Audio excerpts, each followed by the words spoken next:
جیسے وہ سمجھاتا تھا ویسے ہی اس پر عمل کرتے تھے۔ اس نے کہا ہمیں فرانس میں نہیں رہنا چاہیے کیونکہ بابا صاحب کا ادارہ یہاں سے بہت قریب ہے اور اس ادارے کے جاسوس اور دشمن فرانس کے مختلف حصوں میں رہتے ہیں، کسی نہ کسی سے کسی وقت بھی سامنا ہو سکتا ہے، لہٰذا ہمیں کسی دوسرے ملک میں جانا چاہیے۔ ان میں سے ایک ٹیلی پیتھی جاننے والے بیزون نے کہا تم بالکل درست کہہ رہے ہو، یہ بات سمجھ میں آنے والی ہے اور ہم وہی کریں گے جو تم چاہتے ہو، بولو کہاں چلنا ہے۔ وہ سب سوچنے لگے کہ کس ملک میں جانا چاہیے۔ پھر تیجپال نے کہا ہمیں نہ امریکہ جانا چاہیے نہ یورپ بلکہ افریقہ کے کسی ملک میں جانا چاہیے۔ ایک نے کہا وہاں بہت گرمی پڑتی ہے، دوسرے نے کہا لیکن شمالی حصے میں اتنی گرمی نہیں پڑتی، پھر تم ایئر کنڈیشن رہائش گاہوں میں رہ سکتے ہو۔ تیجپال نے کہا میرا خیال ہے کہ ہمیں شمال مغربی افریقہ کے ایک ملک موریتانیہ میں جانا چاہیے، وہ بحر اٹلانٹک یعنی بحر اوقیانوس کے کنارے ہے، وہاں کا موسم معتدل رہتا ہے، پھر یہ کہ وہاں ہر ملک کے سیاح آتے ہیں اور کسی حد تک ترقی یافتہ ملک ہے، وہاں اگر ہم نہ رہ سکے تو پھر ہم کسی دوسرے ملک میں چلے جائیں گے۔ سب نے اس سے اتفاق کیا اور وہ خیال خوانی کے ذریعے صرف 24 گھنٹے میں موریتانیہ کا پاسپورٹ ویزا وغیرہ بنوا کر وہاں سے روانہ ہو گئے اور موریتانیہ کے دارالحکومت نواشوٹ میں آ گئے۔ وہ ایک بہت بڑا اور بہت خوبصورت شہر تھا۔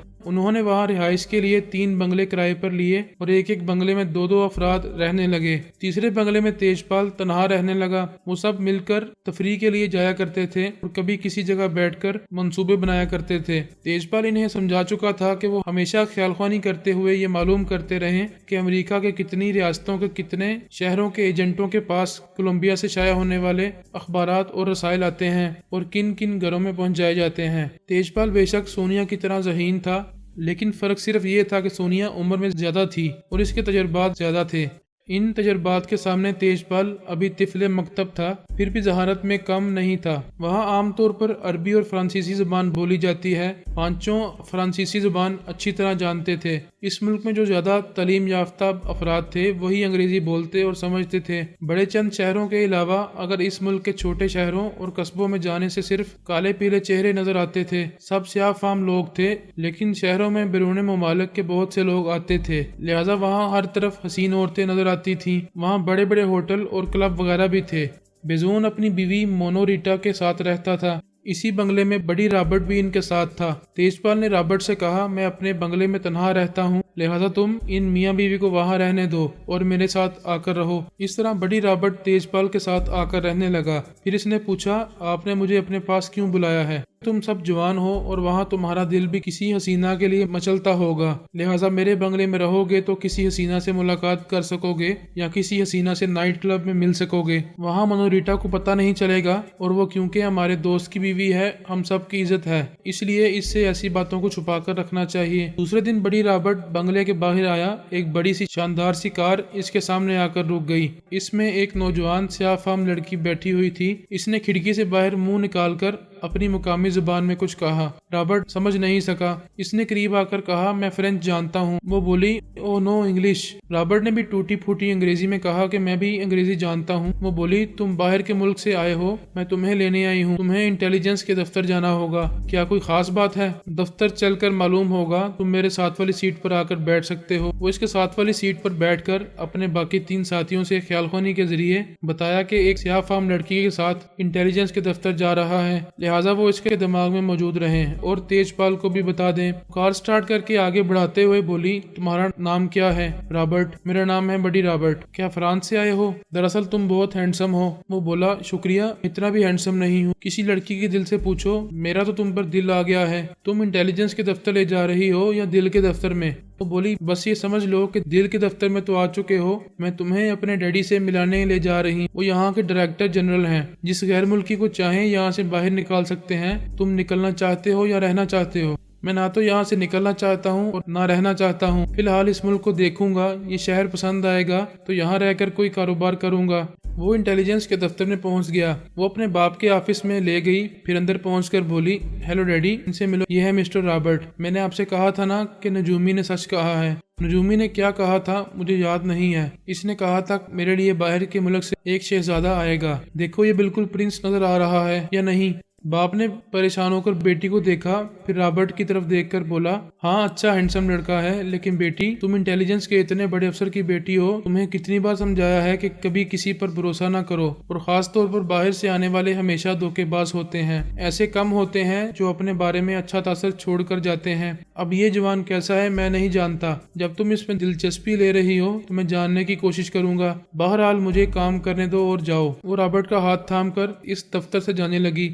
تیجپال باقی 3 ساتھیوں کے ساتھ ایک بنگلے میں بیٹھا ہوا تھا اور ان سے پوچھتا جا رہا تھا کہ کیا ہو رہا ہے۔ ان میں سے کوئی نہ کوئی اسے بتاتا جا رہا تھا۔ پھر تیجپال نے کہا، اب وہ رابرٹ کے ساتھ باہر جا رہی ہے تو کسی کو اس کے باپ کے دماغ میں رہ کر اس کے چور خیالات پڑھنے چاہیے۔ جوزف وس کی خیال خوانی کی پرواز کرتے ہوئے اس کے باپ ڈائریکٹر جنرل کے دماغ میں پہنچ گیا اور اس کے خیالات پڑھنے لگا۔ وہ سوچ رہا تھا کہ یہاں ایک عورت اور 5 مرد آئے ہیں، ان میں سے ایک ابھی میرے سامنے آیا ہے۔ اب اگر میڈم میرے دماغ میں آتی تو اس کی آواز اور لب و لہجے کو سن کر معلوم کر لیتی کہ یہ کیسا آدمی ہے، ان کے کام کا ہے یا نہیں۔ جوزف وس کی اس ڈائریکٹر کے چور خیالات پڑھ کر یہ معلوم کرنے لگا کہ وہ کس میڈم کے متعلق ایسا سوچ رہا ہے۔ پتہ چلا کہ وہ میڈم الپا اس کے دماغ میں آتی ہیں۔ انٹیلیجنس کے ڈی جی سے الپا کے تعلقات اس لیے تھے کہ الپا کبھی کبھی اس کی مدد کرتی تھی اور مجرموں کے چور خیالات پڑھ کر بتا دیتی تھی کہ کون مجرم ہے اور کون سا مال کہاں چھپا کر لے جا رہا ہے۔ اس طرح ان کی آپس میں دوستی تھی، لیکن کبھی کبھی ان سے رابطہ ہوتا تھا۔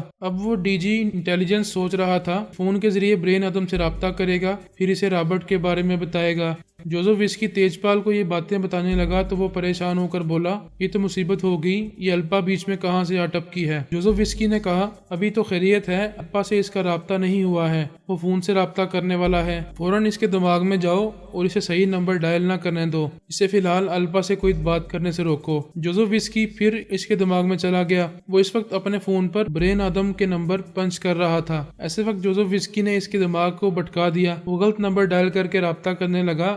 بار بار غلط نمبر ڈائل کرنے کے باعث اس نے جھنجھلا کر فون کو بند کر کے رکھ دیا۔ پھر سوچا شاید کوئی گڑبڑ ہے، بعد میں فون کروں گا۔ تیجپال نے کہا، رابرٹ سے کہو کہ کسی طرح اس لڑکی سے پیچھا چھڑا کر آئے، لیکن کوئی سختی نہ کرے، محبت سے اس کے ساتھ پیش آئے، ورنہ گڑبڑ ہو جائے گی۔ پھر تم چاروں 6 گھنٹوں وقت مقرر کرو، تم میں سے ہر ایک اس ڈائریکٹر جنرل کے دماغ میں 6 گھنٹوں تک رہے گا اور اسے کبھی الپا سے رابطہ کرنے کا موقع نہیں دے گا۔ اس وقت تک ہم سوچتے ہیں کہ ہمیں کیا کرنا چاہیے۔ ان کے ایک ساتھی مائک لورو نے کہا، اس میں سوچنا کیا ہے، ڈائریکٹر جنرل کو ختم کر دیا جائے، سارا قصہ ختم ہو جائے گا۔ تیجپال نے کہا، ہو سکتا ہے ڈائریکٹر جنرل نے کسی اور کو رازدار بنایا ہو، اپنی بیٹی کو بتایا ہو کہ الپا سے دماغی رابطہ ہوتا ہے، کسی اور دوست کو بتایا ہو۔ پہلے اس معاملے میں اچھی طرح چھان بین کرو اور اس ڈائریکٹر جنرل کے چور خیالات اچھی طرح پڑھو۔ وہ تینوں خیال خوانی کی پرواز کرتے ہوئے وہاں سے چلے گئے۔ تیجپال سوچنے لگا، ڈائریکٹر جنرل کو قتل کرنا دانشمندی نہیں ہوگی، کبھی الپا وہاں آئے گی اور اسے پتہ چلے گا کہ اسے قتل کیا گیا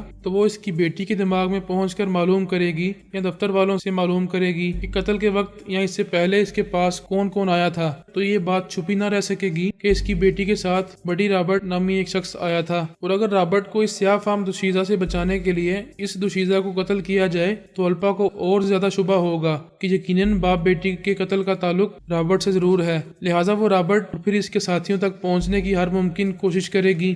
تھوڑی دیر بعد وہ تینوں واپس آئے۔ انہوں نے بتایا کہ ہم نے ڈائریکٹر جنرل کے چور خیالات پڑھے ہیں۔ اس کے خیالات نے بتایا ہے کہ وہ اپنے دفتر کے معاملات اپنی بیٹی کو نہیں بتایا کرتا اور نہ ہی کبھی اس نے الپا کا ذکر اپنی بیٹی سے کیا ہے۔ تیجپال نے کہا، یہ سب اپنی جگہ درست ہے، لیکن ڈائریکٹر جنرل کو قتل کرنے سے مصیبتیں بڑھیں گی۔ اگر الپا کو شبہ ہوگا تو وہ معلوم کرے گی کہ ڈائریکٹر جنرل کی موت سے پہلے کس نے اس سے ملاقات کی تھی۔ پتہ چلے گا کہ اس کی بیٹی رابرٹ کو اپنے ساتھ لے کر آئی تھی۔ پھر الپا اس بیٹی کے دماغ میں جائے گی اور رابرٹ کے متعلق معلوم کرے گی، اور رابرٹ کے ذریعے پھر وہ ہم سب تک پہنچنے کی کوشش کرے گی۔ اگر رابرٹ اس کو اپنے دماغ میں نہیں آنے دے گا تو اسے اور شبہ ہوگا کہ ہم تو ٹیلی پیتھی جاننے والے ہیں، پتہ نہیں کس گروہ سے تعلق رکھتے ہیں، پھر وہ ہم سب کے پیچھے پڑ جائے گی۔ لہٰذا میری بات مان لو اور ڈائریکٹر جنرل کو قتل کرنے کا خیال دل سے نکال دو۔ بیزون نے کہا، اس کا مطلب ہے ہم سب کو 6 گھنٹے اس کے دماغ میں ڈیوٹی دینی ہوگی، لیکن اگر الپا نے اس سے رابطہ کیا تب ہم اسے کس طرح روکیں گے؟ کوئی بڑی بات نہیں ہے،